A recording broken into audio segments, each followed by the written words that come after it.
ఈరోజు మనము గోంగూరతో కర్రీ ఎలా చేయాలో చూద్దాము. ఈ కర్రీ మనకి చపాతీలోకి బాగుంటుంది, రైస్లోకి బాగుంటుంది, బ్రౌన్ రైస్లో కూడా చాలా టేస్టీగా ఉంటుందన్నమాట. చూద్దాం. నేను ఒక 3 కట్టలు గోంగూర తీసుకున్నాను. ఇది వాటర్లో ముందుగానే నేను నానపెట్టేసుకొని వెళ్ళాను అనమాట బయటికి. సో ఇందులో ఉన్న ఇసుక మట్టి అంతా కూడా అడుక్కు వెళ్ళిపోతుంది. దీన్ని మనము ఒక డేక్షలో ఇలా వేసుకోవాలి.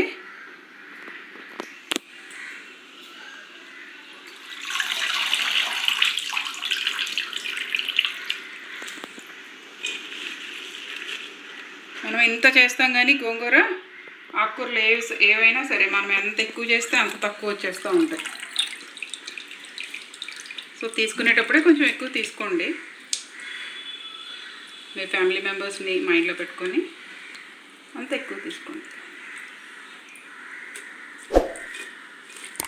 చూసారా?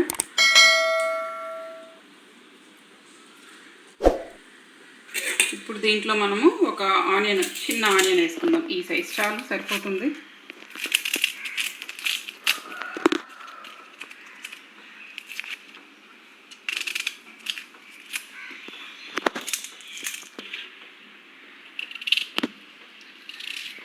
కొంచెం ఇలా 4 ముక్కల్లా కట్ చేసుకొని వేసుకుంటే చాలు.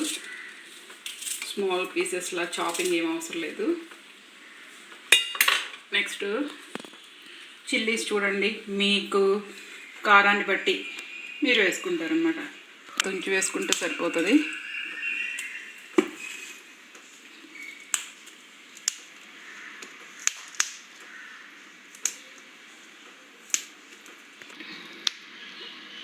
దీంట్లోనే మనము టమాటాలు 2 టమాటోస్ వేసుకుంటాము.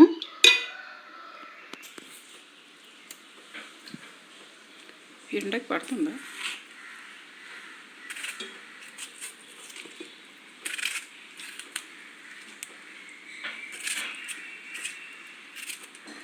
ఇవి కూడా ఏమీ స్మాల్గా మనం చాప్ చేయాల్సిన అవసరం లేదు. ఒకదాన్ని ఒక 4 పీసెస్ కట్ చేసి వేసుకుంటే సరిపోతుంది.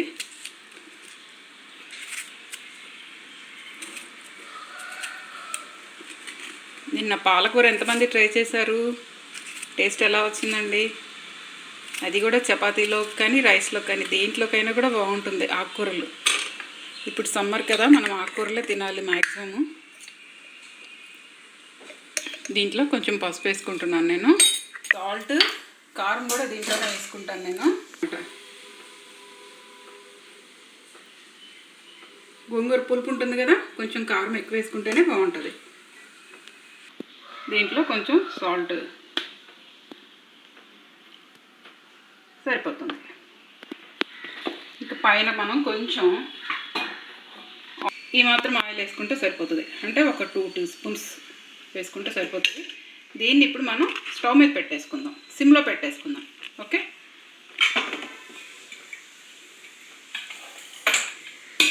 దీనిపైన ఇలా మూత పెట్టేసుకోండి. మూత పెట్టేసుకొని సిమ్లో పెట్టేసుకోవడమే. ఓకే, ఇది ఒక 10 to 15 మినిట్స్ లోపు మగ్గిపోతుంది అన్నమాట. బాగా దగ్గరకు వచ్చేస్తుంది. దగ్గరకు వచ్చినప్పుడు మనము పప్పు గుత్తితో ఏం వేసుకొని తాలింపు వేసుకోవడమే, అయిపోతుంది. చూసారండి, ఈ మాత్రం అయితే చాలు. మనం ఇప్పుడు స్టవ్ ఆఫ్ చేసుకొని దీన్ని బాగా మెత్తివేసుకుందాము.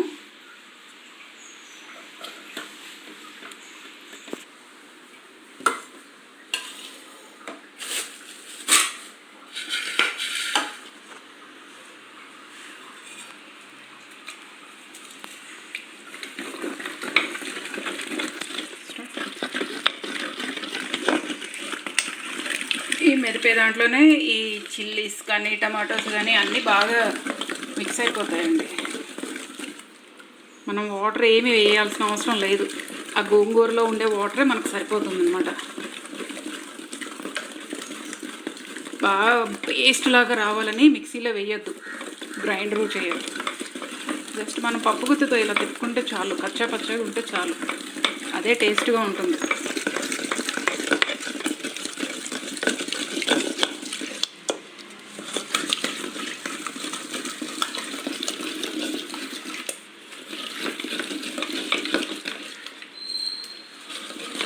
ఒక 2 to 3 minutes అలా మెరిపితే చాలా సరిపోతుంది.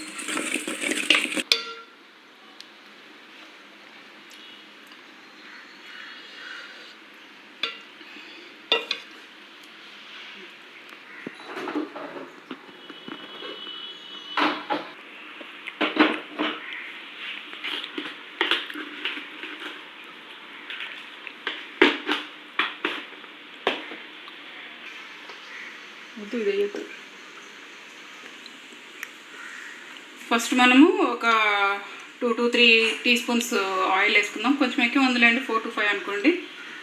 కూరకి సరిపడినంత ఆయిల్ వేసుకుంటాం తాలింపుకి. నెక్స్ట్ స్టవ్ ఆన్ చేసుకోండి. కొంచెం ఇది వేగనివ్వండి. కొంచెం కాగిన తర్వాత ఇప్పుడు తాలింపుకి మనకు కావాల్సింది ఏంటంటే ఒక టీ స్పూను తాలింపు గింజలు, నెక్స్ట్ ఒక మీకు ఎన్ని కావాలంటే అన్ని రెడ్ చిల్లీస్, ఒక 4 to 5 మీ టేస్ట్ని బట్టి గార్లిక్, కొంచెం చితక్ కొట్టుకోండి గార్లిక్ని, ఒక ఆనియన్ దీన్ని కట్ చేసేసాను, కొంచెం కొత్తిమీర. యాక్చువల్గా నేను కొత్తిమీరని అయితే నేను దాంట్లోనే వేసి మెతుక్కుంటాను, ఈరోజు నేను మర్చిపోయాను. కొంచెం కరివేపాకు. ఇది వచ్చేసి మెంతికూర అనమాట, తాలింపులోనే వేస్తాను. మెంతికూర వేస్తే టేస్ట్ ఉంటుంది. చూద్దాం ఇప్పుడు తాలింపు ఎలా పెడుతున్నాను. ఒక టీ స్పూన్ తాలింపు గింజలు వేసి అవి చిట్టపడమంటున్నప్పుడు రెడ్ చిల్లీస్ వేయగానే గార్లిక్ వేసిన తర్వాత వెంటనే ఆనియన్ వేసిన వెంటనే కూడా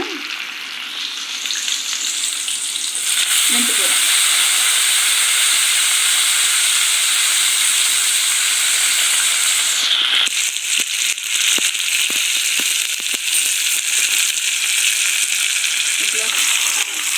దీన్ని జస్ట్ ఇలా కలుపుతూ ఉండండి. నేను చేసుకునే కర్రీస్ అన్నీ ఇలానే సింపుల్గా ఉంటాయండి.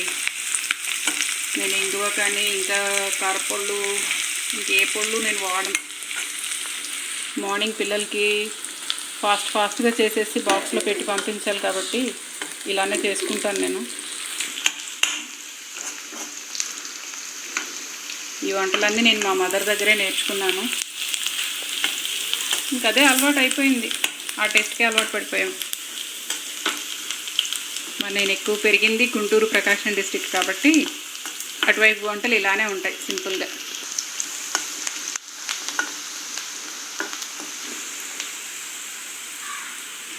ఇప్పుడు మనం కరివేపాకు కూడా వేసేసుకుందాము.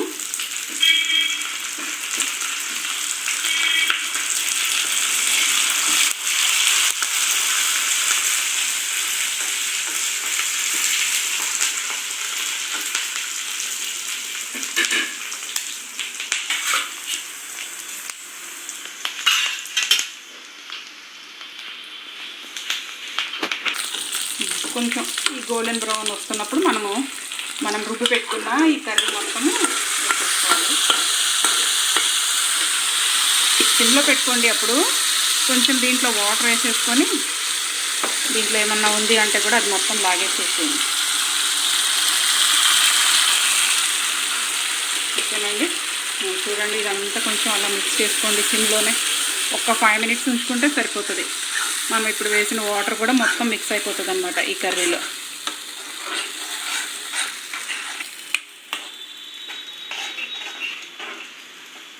అంతే.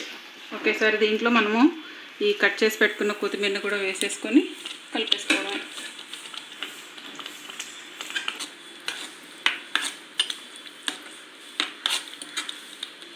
మనం మెంతికూర వేసాం కదా, అరోమా చాలా బాగుంటుంది. ప్రతి తాలింపులో నేను మెంతికూర వేసుకుంటాను దొరికినప్పుడల్లా. దొరకనప్పుడు నేను మామూలుగానే వేసుకుంటాను. ఓకేనండి, అయిపోయినట్లే.